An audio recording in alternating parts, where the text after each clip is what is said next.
मित्रों, हाल में संपन्न विधानसभा चुनावों में पूरी तरीके से ध्वस्त होने के बाद और विपक्ष के इस तथाकथित इंडिया गठबंधन के देखी जमाने की यारी बिछड़े सभी बारी बारी की तरह छिन्न भिन्न होने के बाद मुझे लगता है विक्षिप्तता में, बौखलाहट में अब कांग्रेस पार्टी बहुत आपत्तिजनक और अनर्गल बयान देने पर आ गई है। कांग्रेस अध्यक्ष श्री मल्लिकार्जुन खड़गे जी ने जिस प्रकार के आधारहीन और अशांति उत्पन्न करने की आशंका से अनर्गल बयान देने का प्रयास किया है, उसके ऊपर हम यह साफ करना चाहते हैं कि खड़गे जी, हां यह सच है कि भारतीय राजनीति में बहुत सारी चीजों का पटाक्षेप हो रहा है। राजवंशों की सत्ता 1947 में समाप्त हुई थी। अब लोकतंत्र का आवरण ओढ़े हुए जो लोकतांत्रिक राजवंश हैं, उनकी सत्ता को चुनौती मिल रही है और उनको लग रहा है कि आने वाले चुनावों के बाद उनका भविष्य क्या होगा। और यह मैं ऐसे ही नहीं कह रहा हूं, आप उत्तर से दक्षिण तक देखें तो 2019 के लोकसभा चुनावों में देश की प्रबुद्ध जनता ने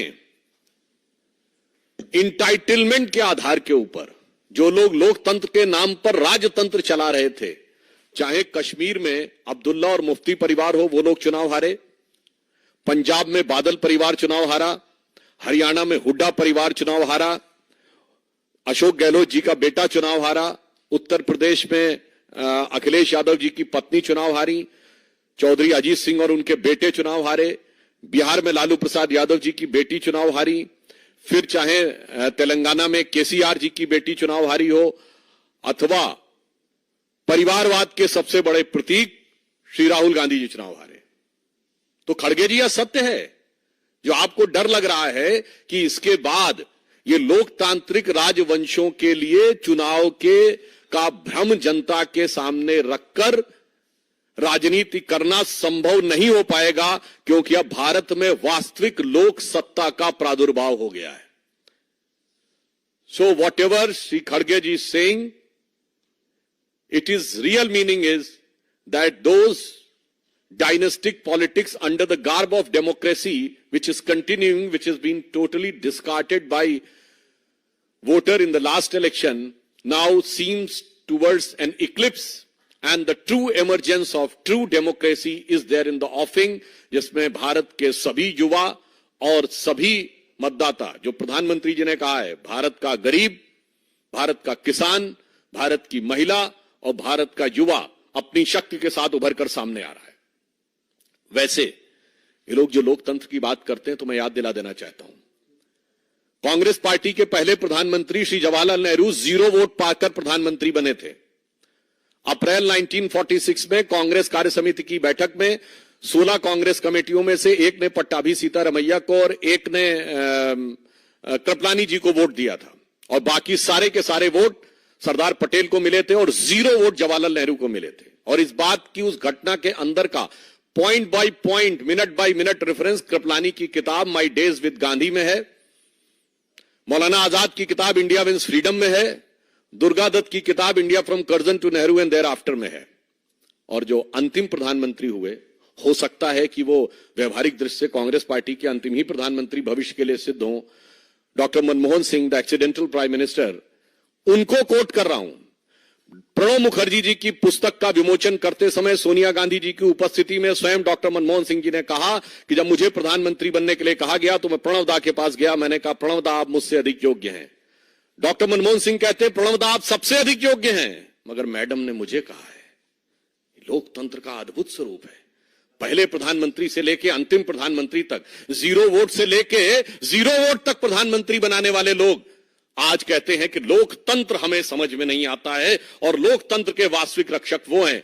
फिर मैं कह रहा हूं, भारत के इतिहास में इनके जितने प्रधानमंत्री बने, इंदिरा गांधी जी क्या चुन के आई पहली बार? नहीं, कांग्रेस के अंदरूनी लड़ाई, इंडिकेट सिंडिकेट की लड़ाई में गूंगी गुड़िया के रूप में आई।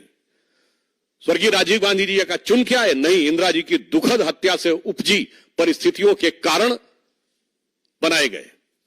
श्री पीवी नरसिम्हा राव कैसे बने सबको पता है, और डॉक्टर मनमोहन सिंह सबको पता है।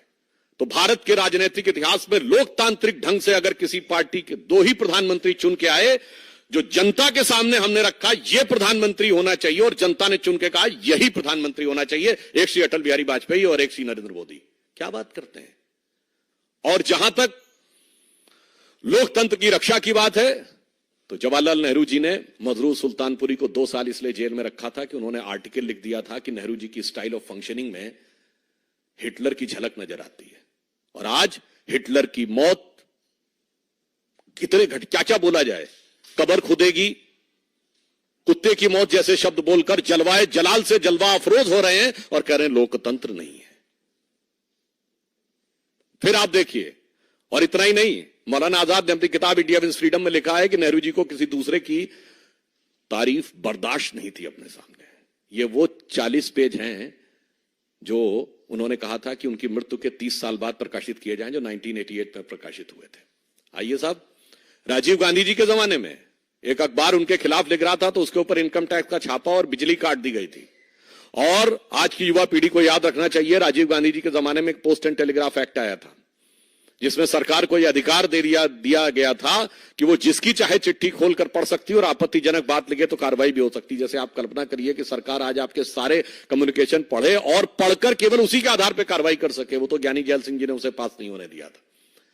पीवी नरसिम्हा राव, अभी मैं इंदिरा जी की बात नहीं कर रहा हूं, पीवी नरसिम्हा राव भारत की एकमात्र सरकार जो पैसा लेकर अपने को विश्वास मत प्राप्त किया, यह कोर्ट में साबित हुआ। 1994 झारखंड मुक्ति मोर्चा रिश्वत कांड, झारखंड मुक्ति मोर्चा के 3 सांसदों ने पैसे लिए 1-1 करोड़ और बैंक अकाउंट्स में बरामद हो गए वो पैसे। वैसे आज भी बरामद हो रहे हैं, बहुत थोड़े से बरामद हुए हैं, अभी तो 36 लाख बरामद हुए हैं, 2 ठो BMW बरामद हुई हैं। पर सोचिए कि इनकी फितरत तो कितनी पुरानी है कांग्रेस साथ गठबंधन। एकमात्र प्रधानमंत्री जो उसके बाद भ्रष्टाचार के आरोपों में अदालत की चौखट पर खड़े हुए। और उसके बाद जब सोनिया गांधी जी की छत्र छाया में मनमोहन सिंह जी की सरकार चली, तब तो हिंदू आतंकवाद जैसे शब्दों का प्रयोग करके बगैर चार्जशीट फ्रेम किए हुए लोगों को बरसों बरस जेल में रखा गया, उनके साथ अमानवीय व्यवहार किया गया, महिला कैदियों के साथ किस किस प्रकार की घटनाएं की गई वो सबको पता है। और इसके उपरांत जो लोकतंत्र की बात करते हैं, अब अगर इंदिरा जी की बात की जाए, जिस समय लोकतंत्र वास्तविकता में खत्म हुआ था, आज की पीढ़ी जो हमारी जनरेशन के भी लोग हैं उनको भी नहीं मेमोरी है, इसलिए भारत की 3/4 जनसंख्या को नहीं पता है। क्या आपको पता है कि एक बार लोकसभा का कार्यकाल बढ़ा दिया गया था, कि 5 साल से बढ़कर 6 साल? यस, इंदिरा गांधी जी के समय में इमरजेंसी में। आपको पता है कि मूल अधिकार समाप्त कर दिए गए थे। और मैं याद दिलाना चाहता हूं कि लालू प्रसाद यादव जी की बेटी का नाम मीसा है। वो क्यों है? MISA एक एक्ट था, maintenance of internal security act during emergency, जिसमें अगर किसी को जेल में डाल दिया जाए तो वो जमानत के लिए अर्जी नहीं दे सकता था, वो कोर्ट नहीं जा सकता था। एक बार जेल में गए तो अंदर, न वकील, न अपील, न दलील, अंदर। और उन्होंने उस समय संकल्प लिया था कि कांग्रेस को मैं उखाड़ फेंकूंगा, इसलिए अपनी पुत्री का नाम मीसा रख रहा हूं, ताकि जब भी पुत्री का नाम पुकारूंगा तो याद आएगा। और आज कहां से कहां पहुंच गए वो सबको दिखाई पड़ रहा है। अब मैं याद दिलाना चाहता हूं, ये जिस प्रकार की चीजें थी, आज मैं याद दिलाना चाहता हूं कांग्रेस पार्टी को, क्या कोई ऐसा भी व्यक्ति है जो कांग्रेस पार्टी का सांसद रहने के बाद 1 साल के गैप के बाद सुप्रीम कोर्ट का जज बन जाए? जस्टिस बहरुल इस्लाम, असम हाई कोर्ट के जज, पहले जज रहे, फिर कांग्रेस के टिकट पर लोकसभा का चुनाव, फिर चुनाव नहीं हुआ तो राज्यसभा में आए, फिर राज्यसभा से हटने के बाद 1 साल के गैप के बाद सुप्रीम कोर्ट के जज बन गए। 3 जजेस को सुपरसीड किया गया, वो तो एक अलग बात है। मगर मैं यह भी बताना चाहता हूं कि उन्होंने अपने समय में क्या कहा था, यह क्या विचार था, यह केवल 10 सेकंड की क्लिप अगर आप सुने। Mr. Shah know what is happening in the political world? What are the forces at work which want to destroy a developing economy? Is a judge competent to decide that? Then why have democracy? Why have elections? Why have political people in power? ये किसकी आवाज है? श्रीमती इंदिरा गांधी जी की। और ये किस विचार से प्रेरित है, ये भी मैं बताना चाहता हूं। जिसको आप डेमोक्रेसी कहते हैं, मैं बताना चाहता हूं, Hitler addressed Reichstag on 26th of April 1942, and Hitler said, I expect the German legal profession to understand that the nation is not there for them, but they are here for the nation. From now onwards, I shall intervene and will remove from the office those judges who evidently do not understand the demand of the hour. और इंदिरा गांधी जी ने क्या कहा था? Parliament के floor पे कहा गया था कमिटेड जुडिशरी की बात, और यह कहा गया था कि जजेस को हमारी विचारधारा के अनुरूप चलना होगा। आज वो लोग कहते हैं डेमोक्रेसी। आपको पता है, नाजियों की एक बड़ी फेमस फिल्म थी ट्रायम्फ ऑफ द विल, 1934 में उसका मंचन हुआ नाजी पार्टी के कन्वेंशन में। उस मंचन के समाप्त होने के बाद हिटलर के राइट हैंड व्यक्ति रूडोल्फ हेस, जो बाद में अरेस्ट हो गया था, 92 में शायद उसकी डेथ हुई, उसने नारा लगवाया था, Hitler is Germany and Germany is Hitler. ठीक यही नारा छोटे मोटे नेता ने नहीं, कांग्रेस के तत्कालीन राष्ट्रीय अध्यक्ष देवकांत बरुआ ने लगाया, India is Indira and Indira is India. और आज तक कांग्रेस के किसी राष्ट्रीय अध्यक्ष ने उसके लिए माफी नहीं मांगी है, तो वो कांग्रेस का आज तक आधिकारिक बयान है। इसलिए जो लोग राजनीति में इस प्रकार की बात कहते हैं कि कौन डेमोक्रेसी की बात कर रहा है, तो मैं एक और चीज कोट करना चाहता हूं। मार्गरेट अल्वा जी कांग्रेस की सीनियर लीडर रही हैं। उन्होंने किताब लिखी है courage and commitment and autobiography, जिसमें उन्होंने कांग्रेस की शीर्ष नेतृत्व लीडरशिप का नाम लेते हुए कहा है कि द टॉप लीडरशिप के लिए they functions in an absolutely arbitrary manner and supports corrupt anti national activities and the nexus. तो आपके नेता के बारे में कह रहे हैं। और नटवर सिंह ने क्या लिखा है, one life is not enough. PV Narasimha Rao की किताब द इनसाइडर। अरे क्या क्या सुनेंगे भाई।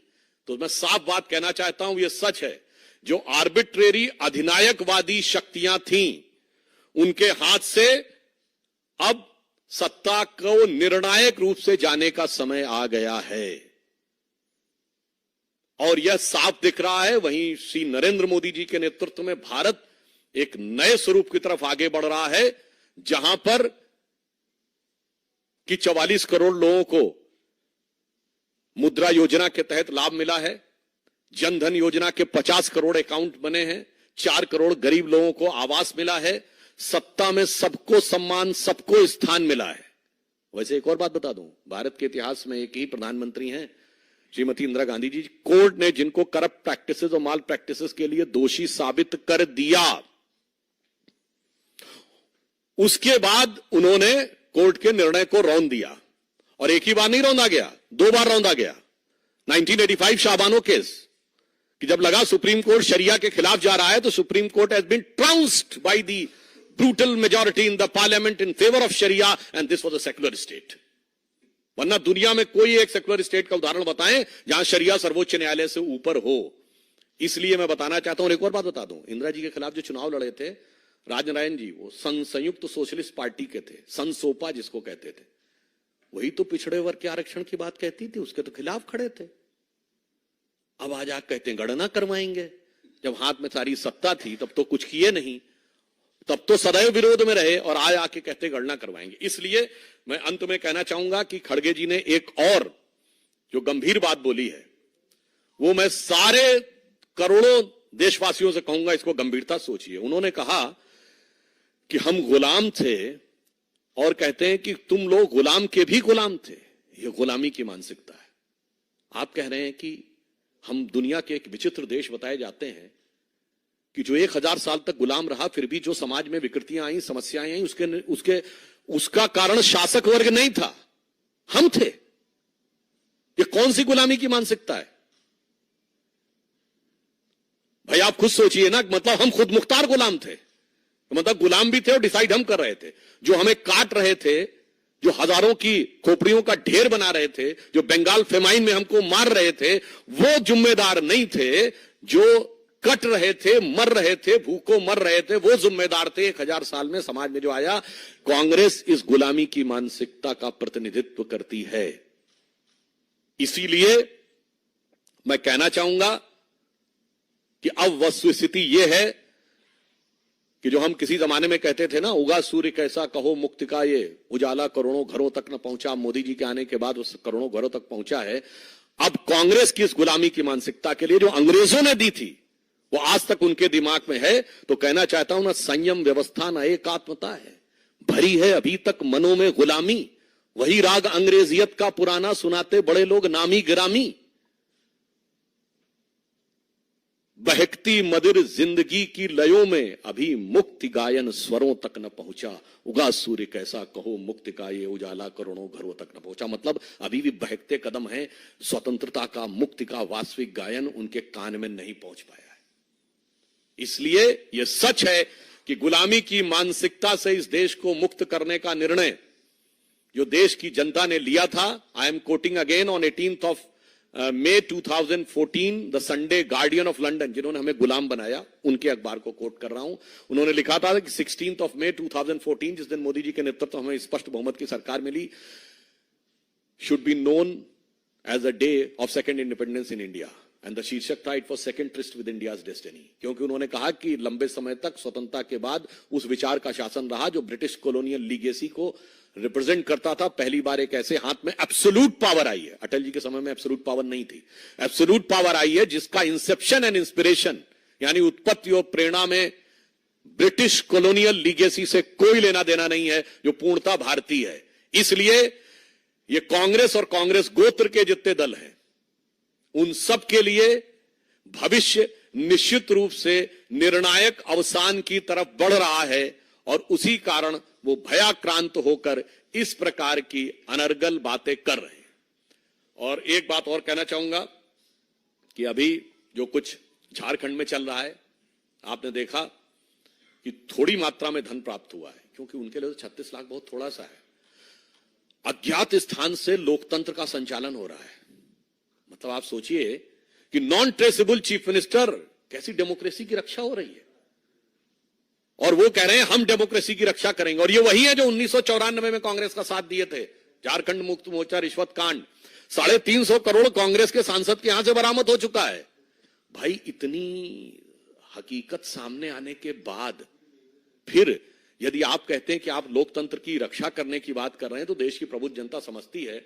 मगर इस तथाकथित इंडी गठबंधन की हालत देखिए।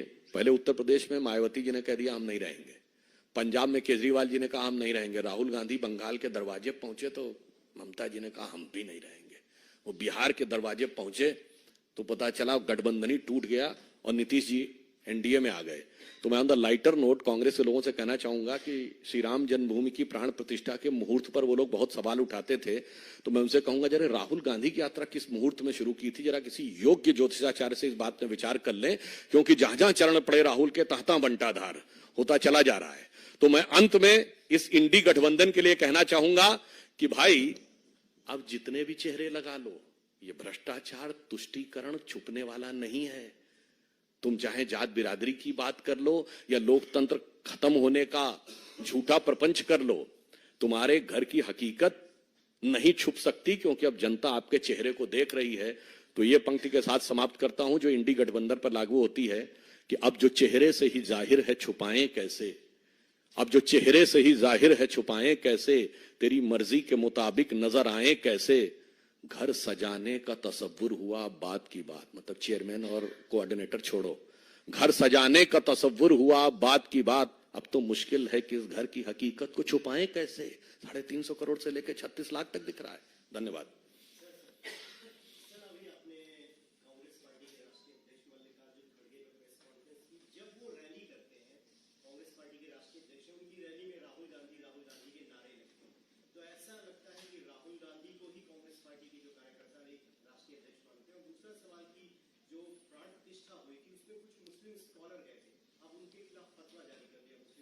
मुझे लगता है कि उस फतवे के संदर्भ में जो तथाकथित सेकुलर लोग हैं, जो अपने को सेकुलरिज्म का सूरमा और स्वघोषित अलंबरदार कहते हैं, उनसे हमें प्रतिक्रिया की अपेक्षा है। और खड़गे जी ने जो बात कही तो देखिए बिल्कुल साफ है। खड़गे जी आज राष्ट्रीय अध्यक्ष भी हैं और राज्यसभा में नेता प्रतिपक्ष भी हैं, कांग्रेस के सबसे वरिष्ठ नेता हैं। आयु की दृष्टि से अगर राजीव गांधी जी जीवित होते तो उनसे अधिक आयु के हैं, मगर क्या करें, रैली राहुल गांधी के लिए करना पड़ती, जो न राष्ट्रीय अध्यक्ष, न उपाध्यक्ष, न महासचिव है, न नेता प्रतिपक्ष हैं। पिछले के पिछले लोकसभा सत्र में याद करिए, राहुल गांधी जी बयान दे रहे थे और नेता प्रतिपक्ष लोकसभा अधीर रंजन चौधरी जी बाईं तरफ खड़े थे, नेता प्रतिपक्ष राज्यसभा खड़गे जी दाईं तरफ खड़े थे। ये कांग्रेस का असली चेहरा है, ये है लोकतंत्र का असली चेहरा, जो जवाहरलाल नेहरू से लेके मनमोहन सिंह तक है, वही आज सामने दिखाई पड़ रहा है। इसलिए अब कितने भी मुखौटे लगा लें, इस चेहरे की हकीकत को छुपा नहीं सकते।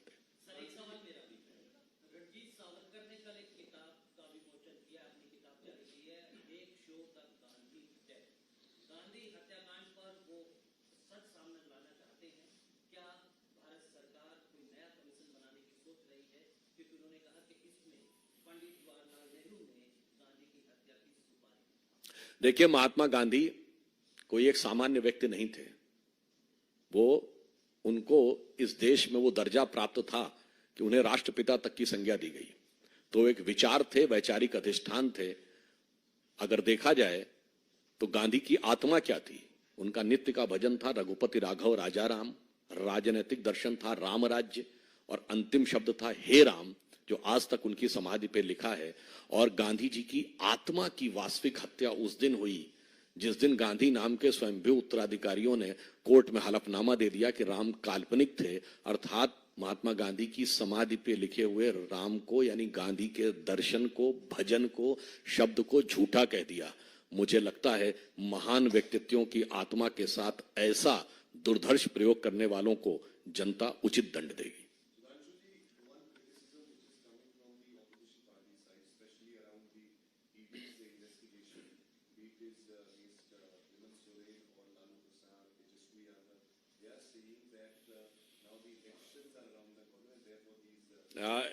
In this context, it's a very significant thing because you are taking the name of Hemant Soren, Tejaswi Yadav. I quoted that Shibu Soren was Jharkhand Mukti Morcha was proven guilty in 1994. BJP की तो कभी कोई सरकार ही नहीं आई थी। मोदी जी, अमित शाह जी का तो नाम भी नहीं सुना होगा उस जमाने में। And Lalu Prasad Yadav ji went to jail in 1997. BJP की तो सरकार नहीं आई थी। And not only this, at that time, who was there in the government? Janata Dal की सरकार थी, supported by Congress. So now, those who were proven guilty by the court of law in 1994, those who went to jail after proven guilty in 1997, now trying to put the blame post 2014. भाई साहब, ये आपने Einstein की theory of relativity में देखा होगा ना, time travel की बात। वो ग्रैंडफादर पैराडॉक्स है ना, कि वो पिछली पीढ़ी में जाकर अपने ग्रैंडफादर को मार देगा तो आगे उसके पिता कैसे पैदा। ये तो कह रहे हैं कि ये पास्ट ट्रेवल का इससे बड़ा उदाहरण नहीं देखा होगा कि 2024 में कह रहे हैं कि जो सन 97 में हुआ, जो सन 94 से हम करते आ रहे हैं, मगर दोष उसका 2014 के बाद है।